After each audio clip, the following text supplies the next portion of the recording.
ઘટના સ્થળે જઈ અને જોયું તો એક બાળકીએ સુસાઇડ કરેલ હતું, જેની ત્યાં એક એને સુસાઇડ નોટ બી લખેલી હતી.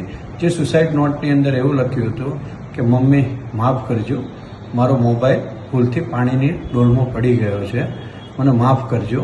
એ રીતેની એક સુસાઇડ નોટ મળી આવેલ હતી.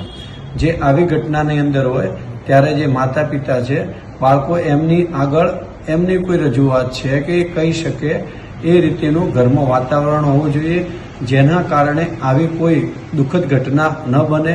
માતા પિતા વચ્ચેનું અને બાળકો વચ્ચેનું અંતર એવું ન હોવું જોઈએ કે જેના કારણે એ ગમે તે ઘટના બની ગઈ હોય ને કહી ન શકે અને આવું પગલું ભરે. એના માટે ઘરની અંદર બી એવો સુમેળ ભર્યું વાતાવરણ હોવું જોઈએ અને બાળકોને પણ એ રીતેનું ઘડતર કરવું જોઈએ કે જેના કારણે પોતાનો એટલો આત્મવિશ્વાસ વધે અને આવું કોઈ પગલું ન ભરે. એના માટે માનસિક રીતે બી એટલા બધા મજબૂત થાય.